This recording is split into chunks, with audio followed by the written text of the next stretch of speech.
Hey, what's going on, guys? I am here in a cool office. Really cool with the AC on. So you're going to hear some air in the background. I don't care. It's hot. It's hot.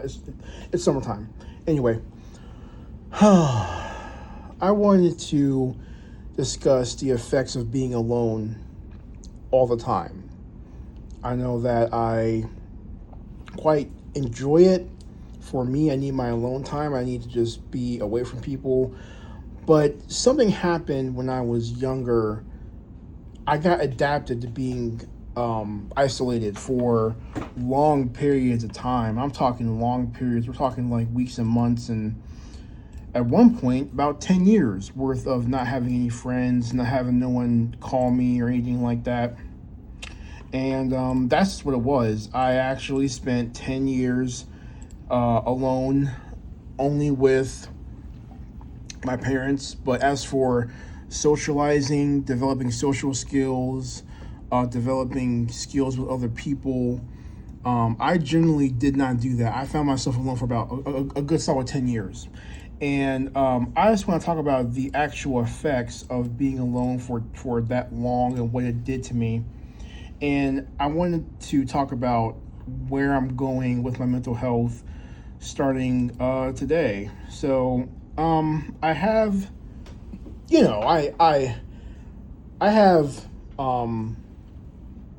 talked about this, maybe in homeschool and stuff, but I never really went to high school at all. Actually, I never really went. I think the most I did was at a Christian college. I mean, no, not a Christian. I'm sorry, a Christian high schoolish thing up the street from my house, and I actually walked to school. It was that close. I actually walked to school, and it was one of the last times I saw people walk to school from the neighborhood. It was that close. Uh, and I basically just kind of, I only lasted like 4 months there, like a quarter, not even a full quarter. I just didn't do. I just fell apart. I was having problems with socialization at school. I didn't know how to do the homework. No one really helped me out, and I failed all my classes. I think the highest grade I got was a D plus. Everything else was an F. They were like, look, just take them out. It's not looking good, and they took me out. No summer school, none of that, and basically, I found myself by myself. This is back in the early 2000s, like 2002, 2003, something like that. Okay, well, before that, I had the same problem. I did not know how people worked. I could not talk to people, and I generally found myself by myself in the late 90s. So we're talking like 9, 10 years old. The early 2000s, when I was going to that school, I was like 15. So basically, going from 9 to 15, that's at least 7 years. And then by the time, I had me a job, I didn't talk to anyone, so that doesn't really count. So, I tried talking to people at the mall. It didn't work. The girls thought I was gay. They all thought I was weird. They would make fun of me and yell at me, call me faggot and stuff like that, whatever, it's fine. And they would call me a loser. I think one threw a drink at me I think at some point, saying like, you're not worthy of talking to me. Just sick stuff. And I was like, okay, fine, whatever. I'm not doing this again. And I found myself by myself again. This is the early 2000s, like 2002, 2003. When I went to school, same thing. Didn't talk to anyone. I just couldn't do it, and I didn't want to do it. I think at that time my heart was starting to get bitter towards humanity.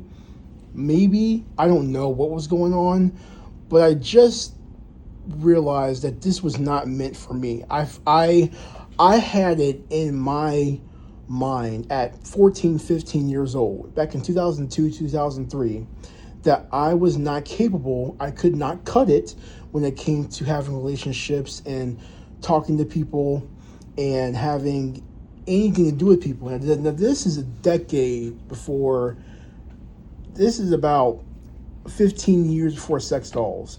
So the good ones, like 2018 sex dolls, back when they first came out, like the real good ones. So I just figured there was no hope. So I just kept my head down. I studied the Word of God.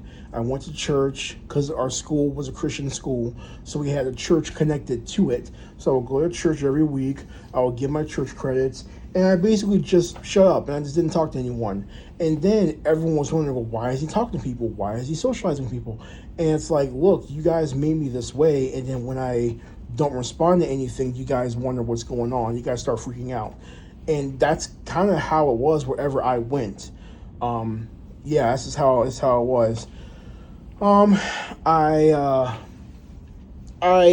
think a lot of this isolation has made me callous towards humanity and made me callous towards people. Um, I'd like to think I can probably find someone like a friend, not really be in a relationship. That's been beaten out of me. I don't really think I can find a relationship at all with a real human. Um, I just don't. I just don't think I can do this. I just don't think I can do this, and I'm just not cut out for it. And I don't want anyone talking to me anymore. I think there was a time when I was younger, I really wanted to have friends, I guess, to kind of look at teenage life, kind of like Degrassi. I used to look at Degrassi back in 2001, and I kind of wanted to mirror those experience, well, not all the experiences, but most of the experiences of like having fun and kids and me socializing. I really looked at that as like a fantasy realm, and maybe I could emulate that into reality, and it never worked out. It just didn't work out. So, and that's really the truth. I looked at Degrassi for about 14 years straight every season until it was canceled. I looked at it for a long time until I couldn't get it anymore because of cable and stuff. But I looked at Degrassi for about 15 years, and my actual life, my social life, did not mirror that. My social life was in the casket. There was never a development at all, and I just kind of got worse. I devolved myself, my heart, my soul, my emotions, my psychology, my mind into you can't get along with anyone.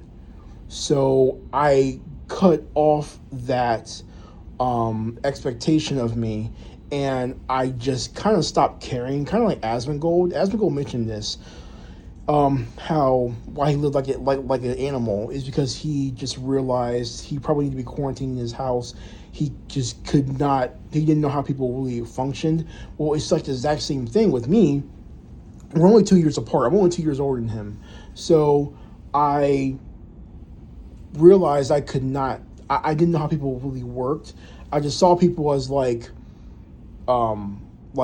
South Park characters, like cardboard. That's kind of how I saw. That's kind of how I see people, and that never went away. Like it's kind of funny, and I haven't seen South Park in 10 years. But anyway, yeah, and I found myself by myself, and I realized that I cannot. There was no cope for this. There was no way to numb the pain.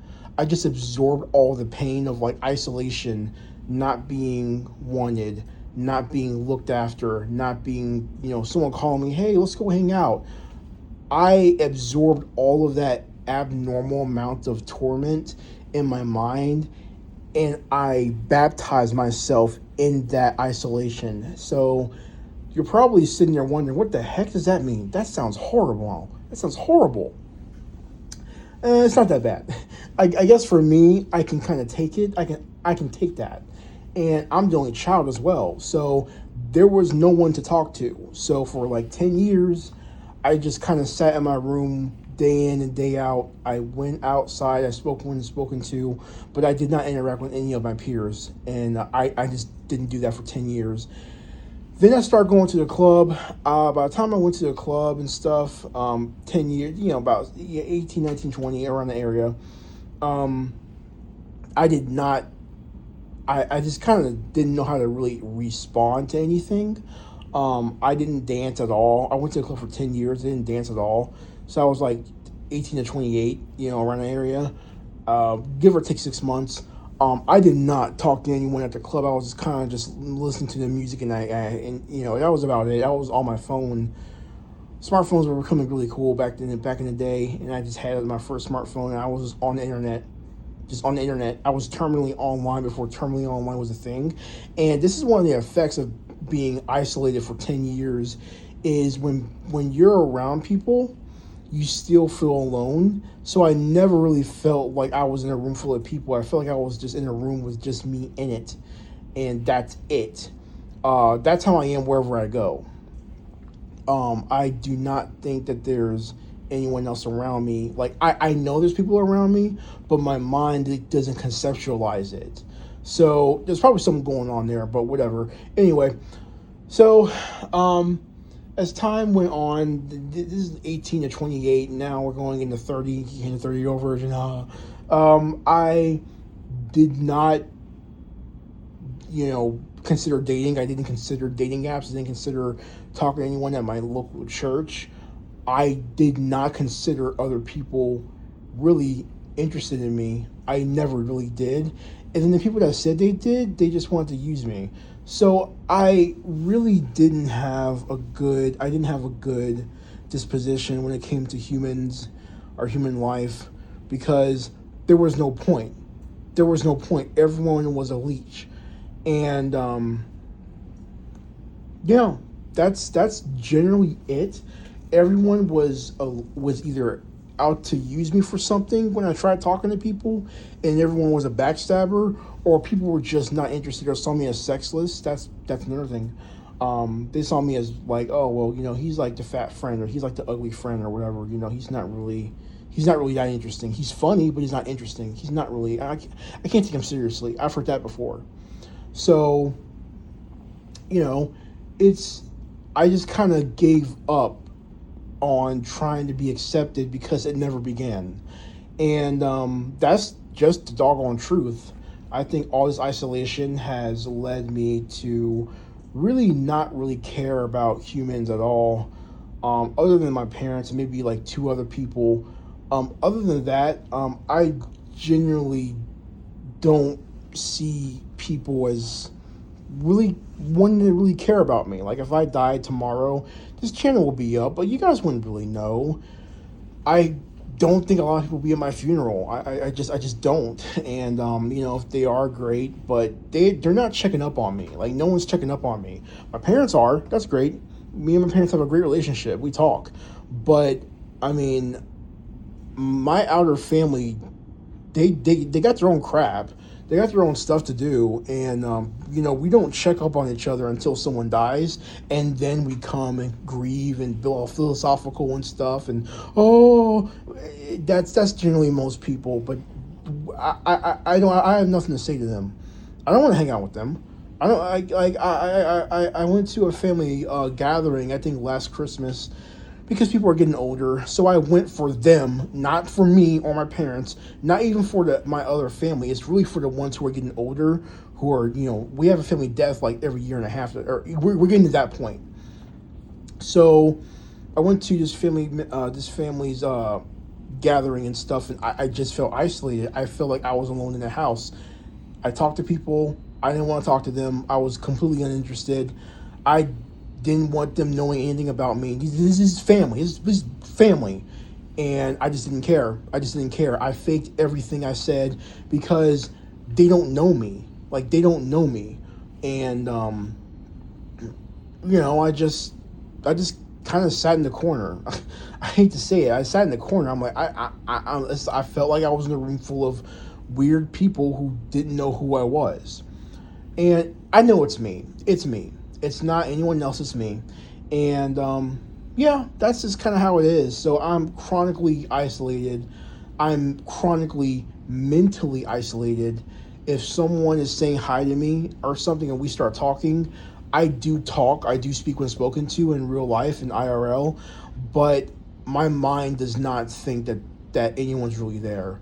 And I think that is probably the most destructive symptom of being alone your whole life, is once you start socializing, you either have a reactive detachment towards it, or you mentally think that it's a joke and you think that they want something from you, in my personal case, or you think that they're not really there and they are there. So I don't know. There's something going on. Anyway, that's it. That's what it's like being alone for all my life, for 10 years, and also 10 years. And yeah, I'll probably never ever have friends ever again. The the uh, the chances is so low. Having a girlfriend, it's not going to happen.